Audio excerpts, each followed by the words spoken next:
Energy is everything, creation and destruction. The atom is made up of elements called protons, neutrons, and electrons. They are held together by energy. Protons are positive, electrons are negative, and neutrons are neutral.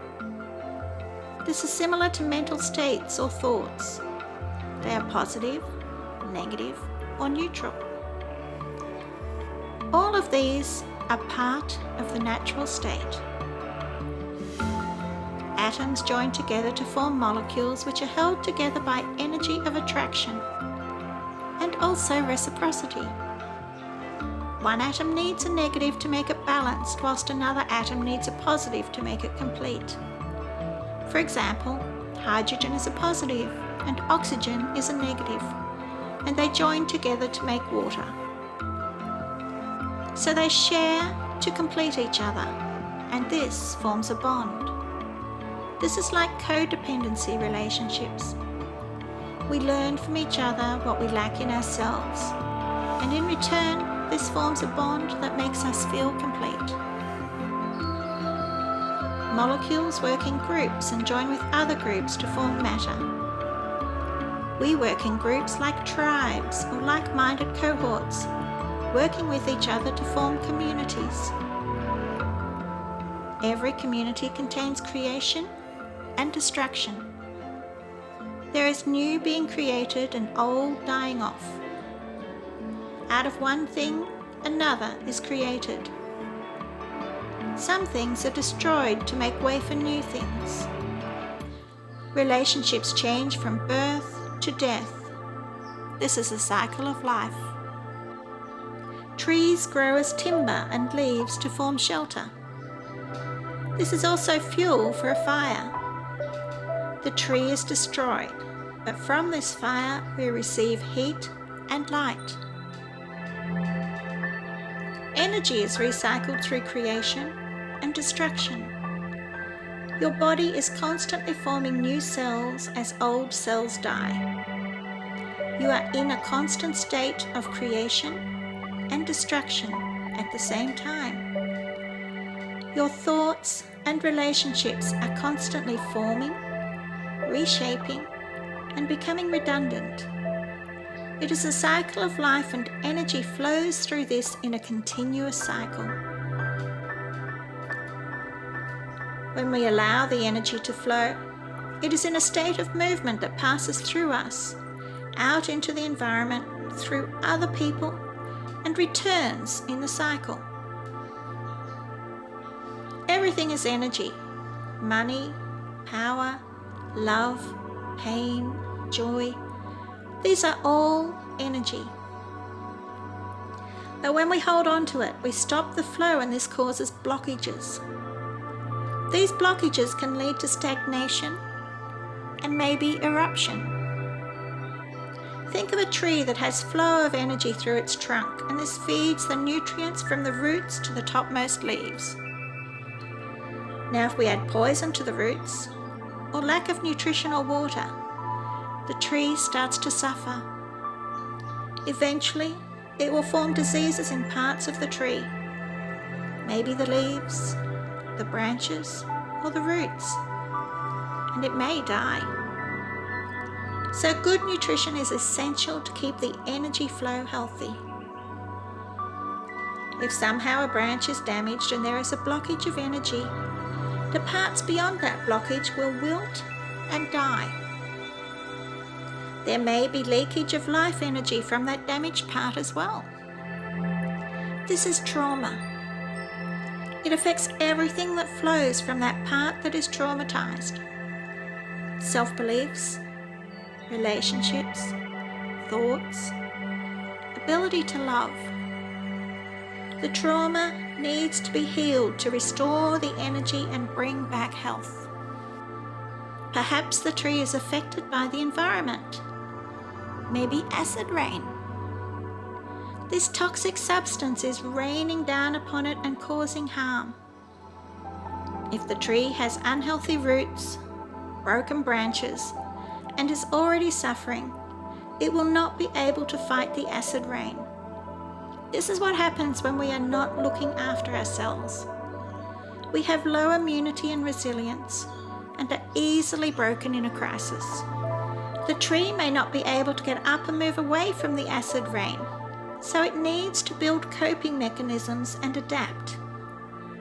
These may be barriers to the rain so that it cannot penetrate the leaves, or other adaptations that become genetically coded for future generations of trees. Our ancestors adapted to cope with trauma, poverty, slavery, and wars. Some adapted to become ruthless. Others adapted to become submissive. Energy changes as we adapt, but it is not fixed. It can transform again as needed. If a seed from that tree blows into another region and takes root where there is no acid rain, it may not need these adaptations. In fact, some of these adaptations may stop it from being able to grow in the new region. Perhaps the changes in the leaves stops the sunlight getting in properly, and the tree struggles to grow. Perhaps the tree is used to shade, and now it is in full sunlight and it burns. Every generation has to shed that which does not serve them and adapt to their new environment.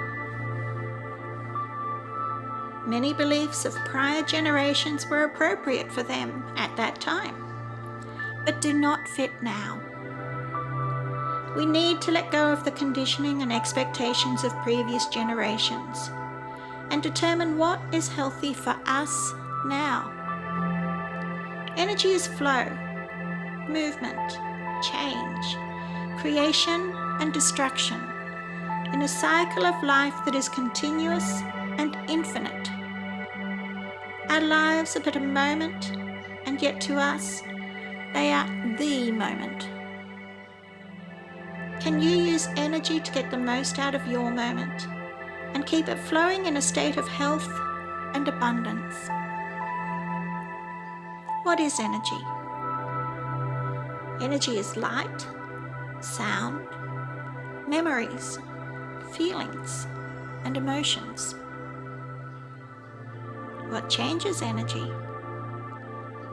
Our actions, interactions, recollection of memories, and our thoughts. How do you balance your energy? By keeping it flowing, dissolving the blockages, healing the traumas, and setting boundaries. Energy vibrates. Vibration is how we sense energy. It may be calm or chaotic. It may be low or high, positive, negative, giving, taking, healthy or unhealthy. Energy vibrates at certain frequencies. We use these for comparison of the internal to the external. It can be higher or lower frequency. It can be in tune or out of tune. It may be harmony or discord. How does this affect us physically? Like the tree, roots, are we feeding our body the right nutrition? Leaves, is our environment toxic? Branches, are we storing trauma, holding on to things, creating blockages? You are responsible for your energy. Are you maintaining this energy for health or allowing it to be depleted? When energy is stagnant, blocked, or depleted, we need to restore it. This is done through energy balancing, such as grounding, walking in nature, breathing techniques, or meditation. It can be done through energy healing, clearing the blockages and revitalizing your energy, or detoxing your food, your lifestyle, your relationships, and your environment. If we do not maintain our energy, we can expect suffering. This may be mental, physical, or environmental. Mental suffering begins with emotional distress and leads to mental illness. Anxiety and depression are energetic in nature. Anxiety is worrying about the future. Depression is stuck in the past. Living in the now is the first step to alleviate mental suffering. Physical suffering is the breakdown of the body systems. It begins with headaches and other aches and pains. It becomes blocked energy in organs and systems, leading to chronic illness and cancer. Stress is one of the major causes of chronic illness. Poor gut health is the other. Environmental. If we cannot regulate our own energy, how can we project positive energy into our environment or manifest abundance? Our energy is interacting with our environment at all times. If we are angry, we project this onto others. If we are sad, we become sluggish. Emotions are a way we express ourselves, but we should not get stuck in them. Like communication, you don't repeat the same word again and again, but you move on and communicate in a flow. Emotions should be allowed to flow freely and pass through the stages that they need to be able to express our interactions between internal and external worlds. How we manifest these is our choice. We can recognize anger, understand it, and make choices. We do not need to vent it on everyone. We can recognize sadness, understand that we need to go through a grieving process, and allow ourselves to do this. Not get stuck in loss and mourn forever. Everything is energy. It is a natural flow of life, and to live we need to keep the energy flowing. This is the fundamental lesson in being human.